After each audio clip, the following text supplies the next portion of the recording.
आणि स्ट्रगल सांगितला, स्ट्रगल प्रत्येकाचा राहतो. माझा तर खूप मोठा आहे डायरेक्ट, म्हणजे जवळपास 10 वर्ष मी या फील्डमध्ये. आणि माझा पहिला रिझल्ट आहे ना, मी ज्यावेळेस एमएला फर्स्ट इयरला होतो ना विद्यापीठामध्ये, त्यावेळेस माझा पहिला 2016ची मेन्स दिली होती PSIची. त्यावेळेस माझा रिझल्ट राहिला होता मेन्सचा 4 मार्कांनी. तिथून माझा संघर्ष अजून जोरात सुरू झाला आणि तिथून पुढे मग फक्त अपयश अपयश अपयश बस एवढंच होतं.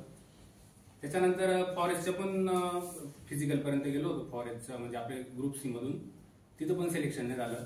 परत 2020ला PSIची मेन्स दिली मी, तिथं कॅटेगरीला जागा नव्हती, तिथं पण अपयशच आलं.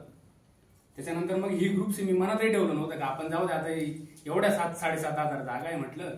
आणि मला प्रिलिमला एवढे मार्क्स नव्हते, पण मग कटऑफच इतका कमी लागला ना, तर ते म्हणजे जे झालं ते चांगलंच झालं असं वाटलं डायरेक्ट.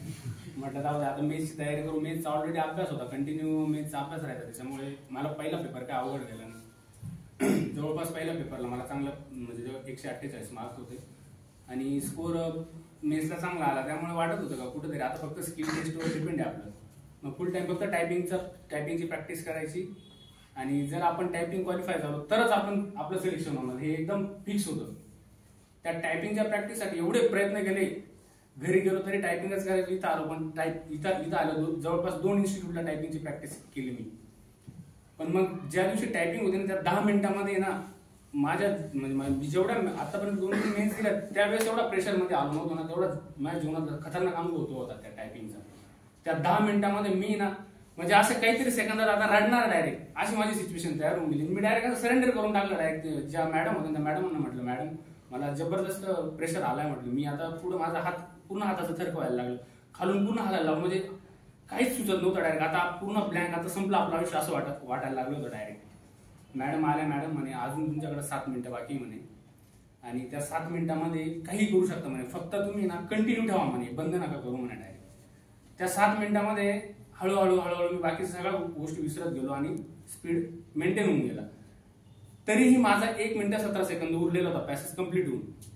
पण पॅसेज कम्प्लीट झाल्यानंतर असं वाटलं म्हटलं आपला पॅसेज कम्प्लीट झाला, काहीतरी चुकला असेल म्हटलं. पॅसेज आपला एवढा कमी याच्यात एवढा हे झाल्यावर पॅनिक झाल्यावर कसं का आपला पॅसेज कव्हर होऊ शकतो. मग नंतर मग वाटलं यार काहीतरी मिस्टेक झालेली.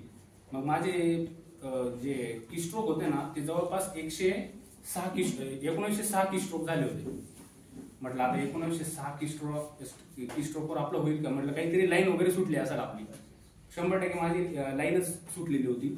पण मग काउंटमध्ये रेशो जो आयोगाचा असतो ना, त्यानुसार मला 20 मिस्टेक पार्डनेबल होत्या.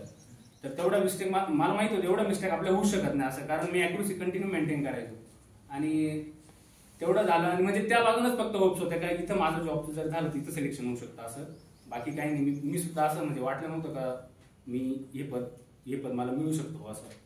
तर अशा पद्धतीनं आणि बाकी संघर्ष जर सांगितलं तर मी इतका काही हुशार नव्हतो पहिल्यापासून अभ्यासात. मी 10वी पर्यंत दहिवाळला शिकलो आणि ग्रॅज्युएशन इथंच केलं मालेगावमध्ये. मी FY नापास झालो, म्हणजे FYला फेल झालो. कसं माझ्या पायाचं ऑपरेशन झालं होतं, त्याच्यामुळे मग अभ्यासात काही म्हणजे पाहिजे तसं काही स्कोर वगैरे कुठंच काही येत नव्हतं. मग त्याच्यानंतर परत नवीन ॲडमिशन घेतलं आणि तिथून परत स्टार्टअप झालं. मग असंच एक मित्र भेटले, मित्रांनी सांगितलं की ही फील्ड अशी तशी आहे, तशा पद्धतीनं मग असा अभ्यास करत माझे जे वीक पॉईंट होते ते सॉल्व्ह करत गेलो. आणि मी म्हणजे जवळपास ग्रॅज्युएशन झालं आणि एमएला फर्स्ट इयरला असतानाच मी मेन्स दिली होती PSIची. बस बाकी काही नाही. आणि माझ्या यशामध्ये माझ्या कुटुंबाचा सर्वात मोठा सहभाग आहे, कारण माझे आई वडील भाऊ यांनी आजपर्यंत मला जेवढा सपोर्ट केला ना, तो अविस्मरणीय डायरेक्ट माझ्यासाठी.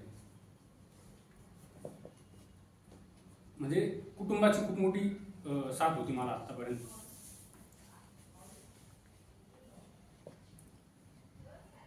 त्यातल्या त्यात माझं लग्न झालं, मला मुलगी झाली, म्हणजे इथपर्यंत कुटुंबाने मला सहकार्य केलं. ठीक आहे, धन्यवाद.